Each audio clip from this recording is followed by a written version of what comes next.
बिस्मिल्लाहिर्रहमानिर्रहीम। आज के प्रोग्राम के साथ मैं हूं नसरुल्लाह मलिक। नाज़रीन, हुकूमत को खुद भी यकीन नहीं था कि मुल्क में मईशत तरक्की कर रही है और मुल्क में जो मसाइल हैं वो हल हो रहे हैं। और हुकूमत ने जो दावा किया था मुआशी तरक्की का, GDP ग्रोथ का, वो भी शायद हुकूमत के दावे से कहीं ज़्यादा सामने आ गया। स्टेट बैंक ऑफ पाकिस्तान की रिपोर्ट और आलमी इदारों की रिपोर्ट सब पीछे रह गई और हुकूमत ने एकदम ऐलान कर दिया कि मुल्क के अंदर GDP की जो ग्रोथ है वो 3.94 तक जा पहुंची है। इसके साथ साथ वफाकी वज़रा मैदान में आए और बहुत से ऐलानात कर दिए। त्रिबेला डैम की तोसी हो रही है, मुल्क के अंदर बिजली के निर्ख कम हो रहे हैं। इसके साथ साथ ज़र मुबादला जो पाकिस्तान में आ रहा है उसमें 17% इजाफा हुआ है। गोया जो हुकूमत एक दबी हुई बैठी थी, सुबकी बैठी थी, खामोश बैठी थी, उसके पास कहने को कुछ नहीं था। यकदम न जाने क्या हुआ कि हुकूमत मैदान में आई, सारे वज़रा मैदान में आए और कहा मुल्क की मईशत अब तरक्की की राह पर गामजन हो चुकी है। ये जो सोच थी कि मुल्क की मईशत बहुत पीछे जा चुकी है, वापस आने का कोई इम्कान नहीं है, जिसपे हुकूमत खुद भी कहती थी, क्योंकि माजी की हुकूमत ने जो पॉलिसियाँ अख्तियार की उनके नतीजे में मुश्किलात का सामना है और पाकिस्तान में तरक्की इतनी जल्दी हो नहीं सकती। लेकिन फिर न जाने एकदम क्या हुआ कि ये कहा गया कि मुल्क में अब बेहतरीन मईशत जो है वो सामने आ रही है और सारे मसाइल भी हल हो जाएंगे। और जो दावे किए थे PTI की हुकूमत ने, वो भी अब जो मुद्दत रह गई हुकूमत की उसमें पूरे कर लेगी। अब सवाल ये है कि क्या वाकई ये इदादो शुमार दुरुस्त हैं जो अब बयान किए जा रहे हैं? हुकूमत ने जो टारगेट तय किया था, जो सोच रखा था हुकूमत ने कि ये माशी तरक्की होगी, उससे ऊपर तरक्की होने का मतलब यह है कि हुकूमत को खुद भी अंदाजा नहीं था। हुकूमत को खुद अपनी पॉलिसियों का पता होता है, हुकूमत ने खुद मनसूबे लगाने होते हैं, लेकिन उसके बावजूद अगर हुकूमत की उम्मीदों से बढ़कर कहीं माशी तरक्की हो गई है तो उसकी वजह क्या हो सकती है? फिर अक्सर यह कहा जाता है, माजी की हुकूमतों के बारे में भी कहा जाता है कि जो बजट होता है और जो माशी तरक्की की जो इदादो शुमार पेश किए जाते हैं, ये गोरख धंधा है अवाम को धोखा देने के लिए। क्योंकि बहुत पहले हमने एक पाकिस्तान के साबिक वजीर खजाना से इंटरव्यू किया था, डॉक्टर मुबशर हसन साहब से, तो उन्होंने एक बड़ा खूबसूरत जवाब दिया था कि मुल्क की मईशत तरक्की तब करती है जब गरीब और अमीर के माबैन फ़र्क कम हो जाए। अगर ये फ़र्क बढ़ना शुरू हो जाए तो फिर समझे मुल्क के अंदर कोई मईशत तरक्की नहीं कर रही, मईशत आगे नहीं बढ़ रही बल्कि सुकड़ रही है। और देखा जाए तो पाकिस्तान में मुसलसल गरीब और अमीर के माबैन ये फ़र्क बढ़ता ही चला जा रहा है। अगर वाकई तरक्की हुई है तो आम आदमी के मसाइल कैसे हल होंगे? क्या बेरोज़गारी का खात्मा होगा? क्या मुल्क के अंदर लोगों को रोज़गार मिलेगा? क्या सनती पहिया घूमेगा? और क्या तिजारत बढ़ेगी? क्या जो आम आदमी कोरोना की वजह से या पॉलिसियों की वजह से मुश्किलात का शिकार है, उसकी मुश्किलात में कमी आएगी? ये भी आज के प्रोग्राम का मौजूद है। मेरे साथ मौजूद हैं मुल्क के मारूफ माहिर मईशत जनाब मुजम्मिल असलम साहब। मुजम्मिल साहब, आपका बहुत शुक्रिया। उनके साथ डॉक्टर शाहिद हसन सिद्दीकी, मारूफ माहिर इक्तिसादियात हैं, किसी तारफ के मुताज नहीं। डॉक्टर साहब, आपको भी बहुत शुक्रिया। मुल्क के सीनियर सहाफ़ी तज़कियाकार जनाब सलीम बुखारी साहब हमारे साथ मौजूद हैं। आप तीनों मेहमानों को बहुत शुक्रिया। मुजम्मिल असलम साहब, पहला सवाल आपसे बराह रास्त, हुकूमत को तो तवक्को नहीं थी, तमाम आलमी इदारे भी कह रहे थे, स्टेट बैंक ऑफ पाकिस्तान भी कह रहा था कि जो एक्सपोर्ट की बात कर रही है हुकूमत और जो तरक्की की बात कर रही है, GDP ग्रोथ की बात कर रही है, तो क्वात से बढ़ के एकदम ये कौन सा ऐसा चिराग है जो रोशन हो गया जिसके बाद हुकूमत के सारे वज़रा आज मैदान में आ गए और कहा पाकिस्तान की मईशत अब ठीक रास्ते पे गामजन हो गई है? जी शुक्रिया, आपने मुझे टाइम दिया और ये सवाल आपने पूछा मुझसे। मैंने ना पिछले साल अगस्त सितंबर में जो है ये बोल दिया था कि इस साल पाकिस्तान की जो शरह नमू जो है, GDP ग्रोथ जो है, वो 4 से 5% रहेगी।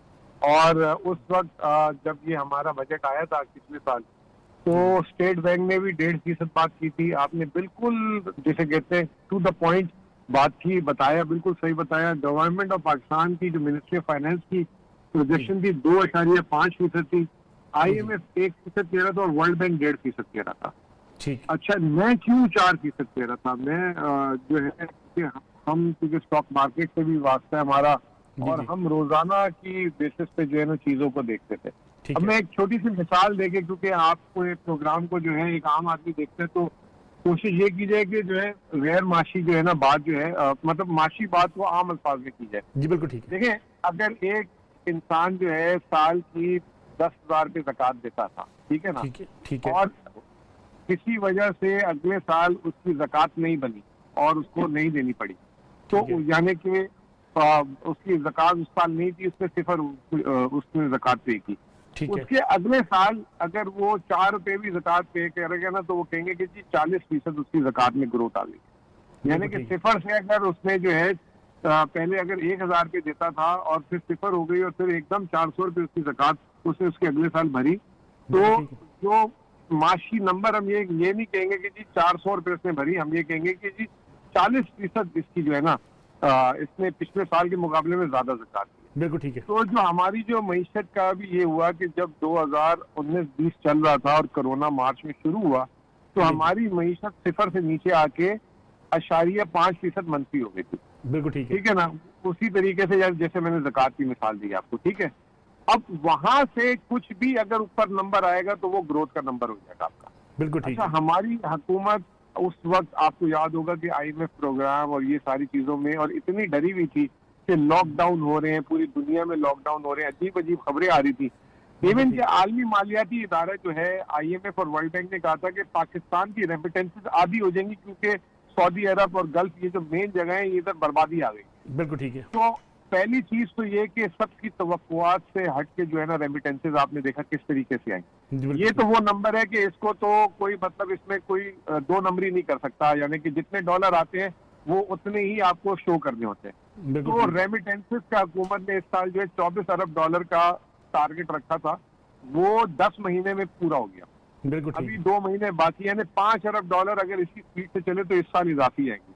बिल्कुल ठीक। उसके बाद हमारा जो पड़ोस ममालिक, अल्लाह ताला की थोड़ी सी जिसे कहते हैं रहम कह लें, और मैं इसमें हुकूमत की पॉलिसियों को अभी सामने नहीं लाऊंगा क्योंकि एक स्मार्ट लॉकडाउन या इन्होंने एक रिस्क लेके मईशत खोल दी थी कि भाई हम क्योंकि ये लोगों को घर बिठा के नहीं खिला सकते, ये अप्रोच थी। इमरान खान साहब ने भी 10 दफा बोला, उन्होंने कहा खोल दो भाई, अल्लाह मालिक है, लेकिन तो प्लीज होते नहीं होते। तो वो ये जो है हमारे इर्द गिर्द जो जैसे इंडिया, बांग्लादेश, इधर जो है वहां पे जो है कोरोना का दबाव बहुत ज्यादा रहा। ठीक है। उसकी वजह से वहां पे उनकी मईशतें हमसे देर से खुली और इधर दबाव कम था और हमारी मईशत खुल गई। हुकूमत ने एक्सपोर्ट को एसेंशियल सर्विस में डाल दिया, तो उनके ऑर्डर्स जो है ना वो हमारे पास गिर गया। बिल्कुल ठीक है। ठीक है ना, कारकर्दगी देखें अब उस साल होगी जिस साल जब वो भी खुल जाए हम भी खुल जाए, देन कंपैरिजन करना आसान होगा। जी ठीक है ना, तो वो एक्सपोर्ट खुल गई। उसके बाद जो सबसे जो बड़ी चीज की ना वो हमारे स्टेट बैंक के गवर्नर ने की, शाहिद साहब आपके साथ है, ये नाराज होंगे मेरे से थोड़ा सा, उन्होंने जो शरह सूद को जो है आधा कर दिया और उसके बाद उन्होंने जो है पैसों की तिजोरियां खोल दी कि जितने सरमायाकार हैं वो आए 5% से ले लें 1 साल के लिए, लोन थे वो उन्होंने डेफर कर दिए। अच्छा, आलमी मालियाती इदारे आपको याद होगा G20 जो है उन्होंने पाकिस्तान की जो इस साल की कर्जे की वापसी की किस्तें थी वो उन्होंने 2 साल के लिए डेफर कर दी, यानी जो बैरूनी कर्जा भी वापस, वो भी हुकूमत को फालतू सरमाया मिल गया, बाहर नहीं भेजना पड़ा उन्हें। बिल्कुल ठीक। अच्छा, वो चीजों से जो है जब हमने शरह सूद नीचे किया तो इंडस्ट्री में थोड़ा सा पिकअप करना शुरू कर दिया, लोगों के हाथ में पैसा आया, उससे डिमांड लोकली जनरेट होना शुरू हो गई। अच्छा, इसमें आपकी ये जो स्टेट बैंक और मिनिस्ट्री ऑफ फाइनेंस ने आज से 2.5 महीने 3 महीने पहले अपनी जो फोरकास्ट थी वो 3% वो ले आए थे।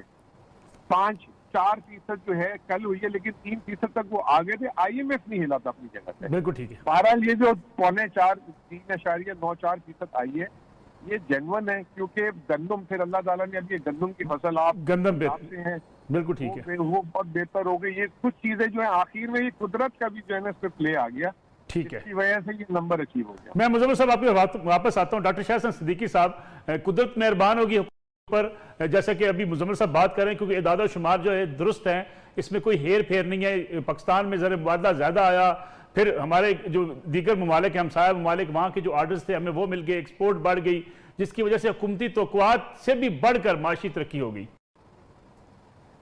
बहुत शुक्रिया।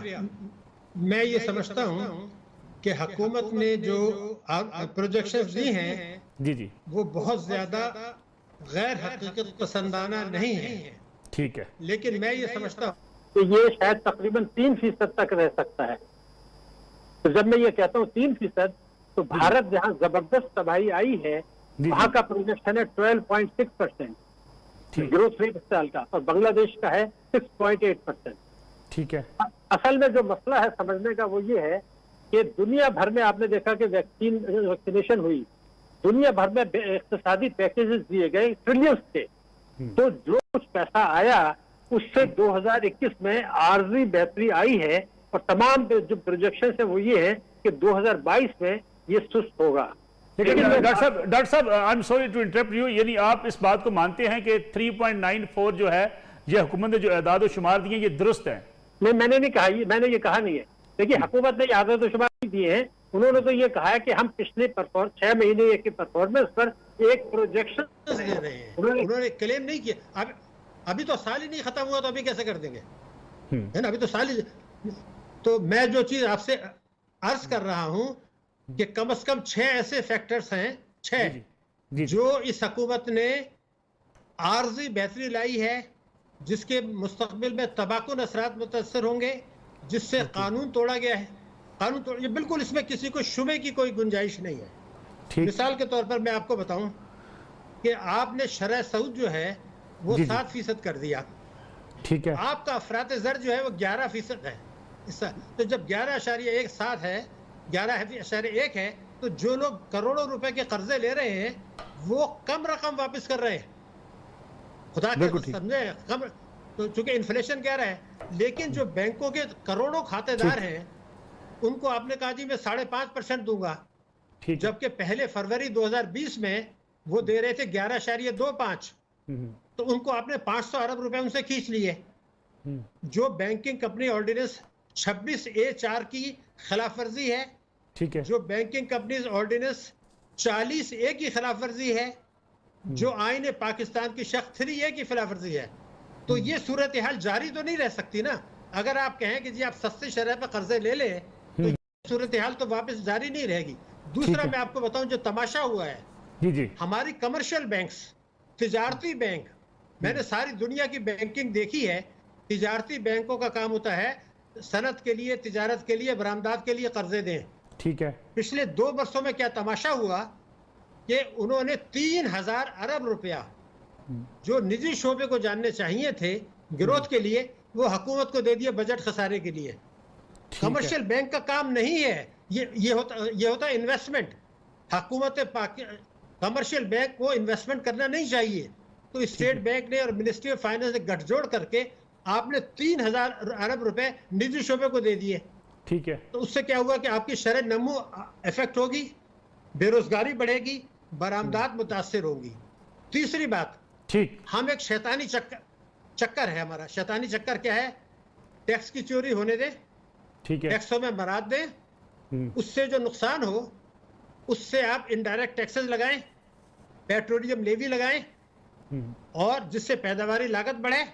जब पैदावारी लागत बढ़ेगी तो महंगाई बढ़ेगी, आवाम कुचले जाएंगे और बरामदात गिरेगी, ठीक है। अब जो खेल हुआ है वो मैं आपको बताऊं कि इस 2 साल में बरामदात बढ़ी है $1 अरब, ठीक है, और रेमिटेंसेस बढ़ी है $8 अरब, ठीक है। यानी नहीं, एक मिनट बात सुन ले, $73 अरब की रेमिटेंसेस आ गई पाकिस्तान में, $73 अरब की। हुंडी का भी पैसा है, चोरी का पैसा जा रहा है, वापस आ रहा है, 111.4 है, ट्रेवलिंग नहीं हो रही, तो ये भी बरकरार नहीं रहेगा। और एक और बात जो मैं आपको बता रहा हूँ कि पाकिस्तान की तारीख में पहली दफा हुआ कि बरामदात कम है और तरसीलात ज्यादा हैं, तो तरसीलात से तो रोजगार नहीं मिलता। तो मैं जो ये 6 फैक्टर्स आपसे बता रहा हूँ, बिल्कुल ठीक है, ये आर्जी है। इसका मतलब कि इसके बाद 2022 का साल मुश्किल होगा, आप समझते हैं? नहीं, मगर मैं एक और बात आपसे कह रहा हूँ ना, जी कि अभी तो यही बात जो हमारे शौकत तरीन थे, उन्होंने तो कहा था कि पीपल्स तहरीक इंसाफ ने पाकिस्तान की मईशत का बेड़ा गर्क कर दिया, तो उनके अल्फाज थे, और इसको ठीक करने में 6 साल लगेंगे। अब जो तमाशा हो रहा है, आप ये पैकेजेस दे के और लीपा पोती करके मईशत को कमजोर बुनियादों पर इस्तेमाल कर रहे हैं, जिसकी कोई माशी तोजी नहीं है। मैं वापस आता हूँ डॉक्टर सिद्दीकी साहब, ठीक है, सिद्दीकी साहब वापस आता हूँ। सलीम बुखारी साहब, अगर ये माशी तरक्की हो रही है, तो जैसे कि सिद्दीकी साहब बात कर रहे हैं, महंगाई है, बेरोजगारी है, चीजों की कीमतें बढ़ गई हैं, इनडायरेक्ट टैक्सेस बढ़ गए हैं, आम आदमी को क्या फायदा होगा? बहुत शुक्रिया आपका मलिक साहब। देखिए, गुजारिश ये है कि मैं इतने बड़े इकोनॉमिस्ट जो है उनकी मौजूदगी में मेरी आवाज़ जो है वो बेमानी है, लेकिन मैं आपको एक लेमैन की हैसियत से अपना पॉइंट ऑफ व्यू देना ज़रूरी समझता हूँ। मेरा ख्याल ये है कि हुकूमत ने FATF की और IMF की तमाम शराइत को आंखें बंद करके कबूल करके पाकिस्तान की इकॉनमी का बेड़ा गर्क करने का बीड़ा उठाया हुआ है।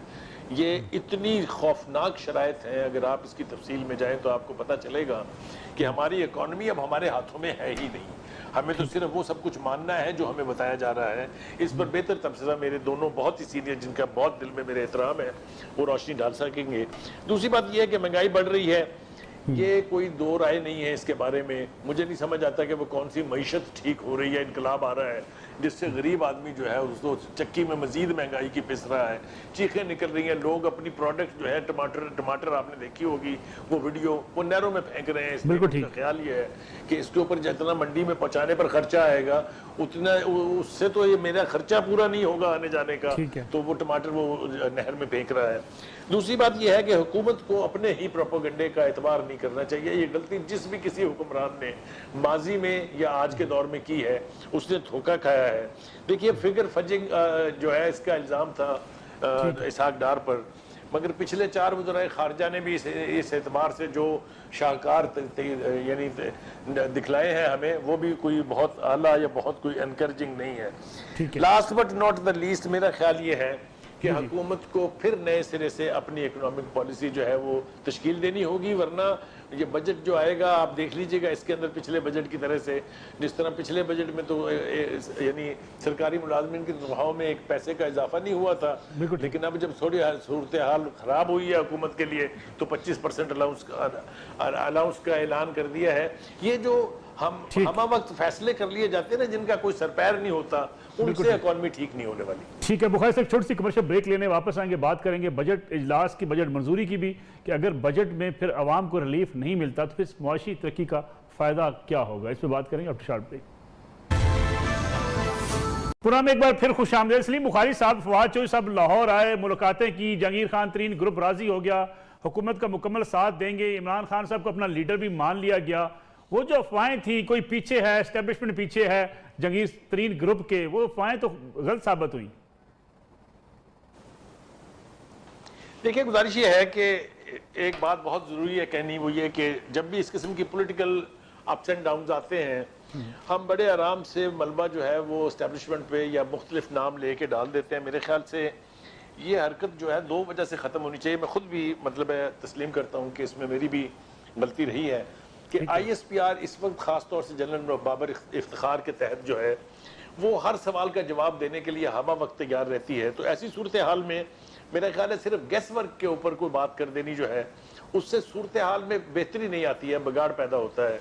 तो ये मैं खुद अपने ऊपर भी इसको इम्प्लीमेंट करूंगा और मैं चाहूंगा कि मेरे जो फेलो एंकर्स हैं या जो रिपोर्टर्स हैं वो भी आइंदा इस किस्म की यानी गैस वर्क करने की बजाय, जब ISPR इतनी इंटरैक्टिव है, मैं ईमानदारी से समझता हूँ कि पिछलों के मुकाबले में इस दफ़ा की ISPR जो है वो जर्नलिस्टों को अकोमोडेट करने के लिए, उनको फैसिलिटेट करने के लिए बहुत कुछ कर रही है। तो हमें चाहिए कि हम उनके साथ उनसे वेट जरूर कर लें जो भी बात हमने करनी हो। लेकिन मैं अपनी गलती को तस्लीम करता हूँ, लोगों से भी मेरी दरखास्त यह है कि गलती हम ना करें। लेकिन बुखारी साहब, यानी जनरल बाबर साहब ने एक अच्छा ट्रेंड ये भी लिया कि कम से कम जो पॉलिटिकल पहले स्टेटमेंट आती थी उन्होंने बिल्कुल डी लिंक किया पॉलिटिकल स्टेटमेंट से या रिएक्शन देने से। बहुत कुछ कहा भी गया लेकिन उन्होंने कोई इस पर रिप्लाई नहीं किया। एक अच्छी पॉलिसी रही। हाँ नहीं, ये बहुत अच्छी पॉलिसी है। मैं आपको एक बात अर्ज करूं कि जहां हमें कोई पॉलिटिकल मूव जो है वो समझ में नहीं आती या जो कॉम्प्लेक्स है, बहुत यानी पेचीदा है, उसमें हम फिर वो मलबा एस्टेब्लिशमेंट पे, गैबी हाथों पे, फलां पे डाल देते हैं। ये मेरे ख्याल से रविश अब हमें भी तर्क करनी चाहिए और तर्क होनी चाहिए। अब आ जाए आपके सवाल के ऊपर, ये बजट मंजूर हो जाएगा ना, हुई थी आपके प्रोग्राम में भी कल हुई थी जी। वो इसी हवाले से हुई थी कि अब बजट आने वाला है सो क्लोज, और इस तरह की PTI के अंदर सिटिंग गवर्नमेंट जो है उसके अंदर इतना अपहिवल्स हो कि 30 MPA और 19 या 9 या 10 जितने भी हैं वो MNA, ये उतनी ही उससे भी ज्यादा तादाद है जितनी उनको हर जगह पर डी-सीट कर या यानी हुकूमत को छुट्टी कराने के लिए काफी होनी चाहिए। तो इसमें भी बहुत सी स्पेकुलेशन हुई है, बहुत सी अनगार्डेड बातें कही गई हैं। मेरा ख्याल ये है कि इमरान खान साहब को बहुत सीरियस चैलेंज दरपेश है। उन्हें अपने इन मशीरों, वजीरों और जो ये स्पोक्स पर्सन का एक दायरा है ना उनके गिर्द, जिसको एक सर्कल जो है उसका प्रोपेगेंडा जो है उसको नहीं मानना चाहिए, ग्राउंड रियलिटीज को देखना चाहिए। गरीब आदमी की चीखें निकल रही हैं, कोई इकोनॉमी ठीक नहीं है, किसी इकोनॉमी को ठीक नहीं कहा जा सकता जहां गरीब आदमी की जिंदगी अजाब हो। तो मेरे ख्याल से आने वाले वक्त में जो बजट आएगा बहुत मुश्किलात का सामना इमरान खान साहब को करना पड़ेगा। बिल्कुल ठीक है। मुजम्मल असलम साहब, बजट मुश्किल होगा क्योंकि जो शायद सिद्दीकी साहब बात कर रहे हैं कि 2022 बड़ा मुश्किल साल होगा।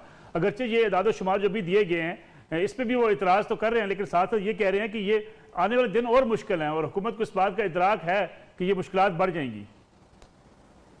देखिए, मैं थोड़ा सा आपको बताऊं कि जिस दिन शौकत तरीन साहब को अपॉइंट किया था उससे एक दिन पहले वजीर आजम और शौकत तरीन साहब से प्राइम मिनिस्टर हाउस में मिलने का इत्तेफाक हुआ था। उन्होंने हमें बुलाया था, कोई चंद लोग 7-8, और फिर हमने उनसे शौकत तरीन साहब से बराह रास्त, और प्राइम मिनिस्टर को मैंने खुद बजाते खुद बोला था कि आप शौकत तरीन साहब को कहीं इसलिए तो नहीं लाए कि अगला इलेक्शन जीतना है। पहला सवाल मेरा ये था। और हमने उन्हें ये बोला कि आपने जो 2.5-3 साल कड़वी गोली जो है कौम को दी कि मुल्क के जो हम जिस तरीके से हम जो है डिफ़ॉल्ट होने जा रहे थे, आपने मईशत को खुद स्लो किया ताकि हम जो है उस नहज पे ना पहुंचे। कहीं ऐसा तो नहीं है कि उसका रिवर्स हो जाए। और यही गलती जो है आपको याद होगा कि इसाक डार साहब ने भी आखिरी 2 साल में कर दी थी, मुस्लिम लीग नून ने, यही पीपल्स पार्टी ने भी की थी और यही मुशर्रफ साहब ने भी की थी। तो मैंने ये प्राइम मिनिस्टर साहब को याद दिलाया। तो बहरहाल ये जो शौकत तरीन साहब जो वजीर खजाना आ रहे हैं, स्ट्रेटेजी यही है कि अब जो 2-2.5 सालों में जो जमा पूंजी आई है, जैसे 23 अरब डॉलर हमारे खजाने के इस वक्त रिजर्व हो चुके हैं। हमारा करंट अकाउंट जो है वो अभी भी 10 माह गुजरने के बाद हमारा 1 अरब डॉलर सरप्लस है। IMF कह रहा था कि 8 अरब डॉलर का खसारा होगा, तो वो नहीं हो रहा इस साल। तो इनके पास एक फिस्कल स्पेस आ चुकी हुई है। तो मुझे नहीं लगता कि ये जो बजट होगा ये बजट अवाम दुश्मन होगा। इस बजट में आप देखेंगे कि जो है ये खुल के खेलेंगे और जो है नए टैक्सेस नहीं लगाएंगे। हो सकता है कि टैक्सेस में रिलीफ दें, जैसे अभी मुझे नहीं पता, बुखारी साहब ने बात की थी अभी कि गवर्नमेंट एम्प्लॉयज को भी सैलरी आपको पता है 2 सालों से नहीं दे रहे थे बढ़ा के। इस दफा जो है उसका भी ऐलान सामने आ चुका है। कोई 20% कह रहा है, कोई 25% कह रहा है, ठीक है ना। तो ये तमाम चीजें, और फिर GDP ग्रोथ भी जो है 0 और मनफी से 4% आ गई है। अगले साल की IMF खुद 4% की बात कर रहा है। मेरे ख्याल से 6 से 7% हो सकती है अगर थोड़ा फोकस करें। तो टैक्स भी अगले साल जो है, इस साल 4,700 अरब हो जाएगा, अगले साल 6,000 का ये तखमीना रख रहे हैं, लेकिन 5,500 अरब आराम से हो जाएगा।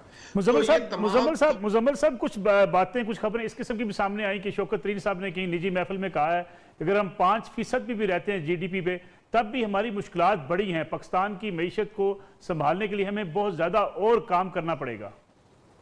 नहीं, बिल्कुल ठीक बात है। पाकिस्तान की मईशत के लिए इस वक्त 5% नाकाफी है, क्योंकि हमारी जो लेबर क्योंकि यंग पॉपुलेशन है हम, और जितनी तेजी से लेबर फोर्स में लोग ऐड हो रहे हैं, हमें जो है 7-8% पे ग्रो करना जरूरी है, वरना जो है बहुत सारे जो आमदनी का तवाजुन है वो बहुत ज्यादा खराब होता जा रहा है। अमीर देखें, ये इस साल का भी जो बजट ये 4% ग्रोथ आई है, इसमें अगर मैं आपको एक बात बोलूं कि अमीर अमीर हुआ है, गरीब गरीब हुआ है। हालांकि जो पर कैपिटा इनकम जैसे कहते हैं, इनफरादी इनकम जो है 2,15,000 से 2,46,000 हुई है, लेकिन मैं ये समझता हूँ कि अमीर ज्यादा अमीर हुआ है। तो अगर हम ये मुसलसल करते रहे तो एक स्टेज आएगा कि कारोबारियों को लोग नहीं मिल रहे होंगे, तो फिर उनको तनख्वाहें बढ़ानी पड़ेंगी, सारा कुछ करना पड़ेगा। तो ये बिल्कुल सही बात है, 5% से हमारा गुजारा नहीं है हमें, क्योंकि माजी में हमने इतना परफॉर्म किया, हमें ज्यादा जरूरत। ठीक है, शायद सदीकी साहब, बजट में जो मुजम्मिल साहब बात कर रहे हैं कि कुछ रिलीफ बड़ा मिल सकता है, कुछ टैक्सेस में कमी भी हो सकती है, या कम से कम नए टैक्सेस नहीं लगेंगे, उससे तो हुकूमत को फायदा होगा। देखिए, बात यह है कि हमारा टैक्स और GDP का जो तनासुब है वो 2018 से नीचे चला गया है, जबकि हमारे एक्सपेंसेस बढ़ गए हैं। तो प्राइम मिनिस्टर साहब ने तो कहा था कि मैं 8,000 अरब रुपए इकट्ठा करके दिखाऊंगा। वो क्या था? देखिए, असल में हम लोग हकाइक को छुपाते हैं, और हकाइक कुछ अपने मुल्क में छुपाना कुछ सेंस नहीं है। अब मैं आपको बता दूं, मैं तो आदाद शुमार देता हूं। स्टेट बैंक के आदाद शुमार के मुताबिक जुलाई से अप्रैल तक, इस साल 2021 तक, हमारा तिजारती खसारा 4 अरब डॉलर बढ़ गया है। ये पता नहीं किस तरंग में रहते हैं, ये लिखा हुआ 4 अरब डॉलर बढ़ गया इस साल। और अगर स्टेट बैंक की रिपोर्ट निकालें तो वो ये कहते हैं कि अगले माली साल में पाकिस्तान का करंट अकाउंट का खसारा 4.5 अरब डॉलर रहेगा। ये 4.5 अरब डॉलर वो है जो 2016 में था, जब पाकिस्तान में बहरान शुरू हुआ था। ठीक है, 22 अरब डॉलर के बैरूनी कर्जे बढ़ चुके हैं हमारे। 95 बिलियन डॉलर पे लिए थे, अब ये जो है ना 120 अरब डॉलर पे पहुंच गए हैं। अगर मैं आपसे ये अर्ज कर दूं कि अगर ये सब कुछ हो रहा है तो मैं एक फिगर देता हूं, मैं 2 फिगर देता हूं और मैं चाहता हूं मिनिस्ट्री ऑफ फाइनेंस को चैलेंज कर दे आके। पहली, अभी फी का आमदनी की आप बात कर रहे हैं, जो कुछ हरकतें हमने कर ली हैं 2075 तक पाकिस्तान की फीकस आमदनी OECD ममालिक के बराबर नहीं पहुंचेगी। और अगर तरीन साहब का है इसको कॉन्ट्रडिक्ट करना चाहते हैं तो बात कर लें, नंबर 1। नंबर 2, एक हकीकत मैं आपको बता रहा हूं, 2018 में जब पाकिस्तान में हंगामा आराई हो रही थी, हुकूमतें बदल रही थी, 5 अरब डॉलर की सरमायाकारी आई थी 1 साल में। ठीक है।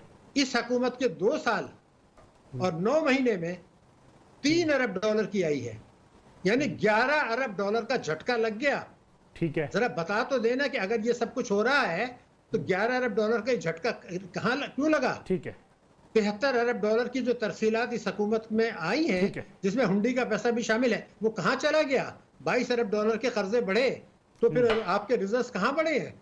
तो मैं ये लीपा पोती की मईशत नहीं चलेगी, इसको समझने की जरूरत है। दुनिया में जो मईशत तरक्की करती है टैक्स से करती है, वो टैक्स GDP हमारा नहीं बढ़ रहा, सरमायाकारी से बढ़ती है, वो गिर गया। और तीसरी चीज होती है बचतें, वो आप लोगों की शरह प्रॉफिट गिरा के बचतें गिरा रहे हैं। तो इन तीन के अलावा इकोनॉमी कैसे ग्रो करती है कोई मुझे बता तो दे। सिद्दीकी साहब एक छोटी सी कमर्शियल ब्रेक ले लें, उसके बाद वापस आएंगे, बात करेंगे कि सरमायाकारी पाकिस्तान में हो क्यों नहीं रही। प्रोग्राम में एक बार फिर खुश आमदीद। मुजम्मल असलम साहब, प्रोग्राम का वक्त बड़ा मुख्तर बचा है, अगर आप मुझे शॉर्टली बता सकें कि जो हम बात कर रहे हैं कि हमें रेमिटेंसेस बढ़ गई हैं, बहुत पैसा अभी आ रहा है पाकिस्तान में, सरमायाकारी क्यों नहीं हो रही? कोई बड़ी सरमायाकारी में देखने में नहीं आ रही, ना बैरूनी सरमायाकारी, ना पाकिस्तान के अंदर जो सरमायाकार है वो पैसा लगा रहा है। देखिए, पहली बात ये कि पाकिस्तान के अंदर तो सरमायाकार ने पैसा लगाया ना, क्योंकि कोविड के बाद जो स्टेट बैंक ने सिर्फ टर्फ की स्कीम में 500 अरब दिए। पिछले 1 साल में जो है 800-900 अरब रुपए सरमाया लोगों ने उठाया और इस वक्त फैक्ट्रियां लग रही है, सारा कुछ हो रहा है। बैरूनी सरमायाकारी देखें, आप जब फेटफ में हो और पिछला पूरा साल आपने IMF प्रोग्राम डिसकंटिन्यू कर दिया था क्योंकि IMF बिजली की कीमतें और 3-4 शराइत पे पूरा 1 साल सस्पेंड रहा, तो और फेटफ में जो है आपने अभी तक ग्रे लिस्ट में है, तो ये माहौल में कभी भी सरमायाकारी नहीं आती। ये जो है माजी में भी ऐसा हुआ है। 2009 से 2011 में जब पीपल्स पार्टी की गवर्नमेंट थी उसमें भी FDI चोक हो गई थी।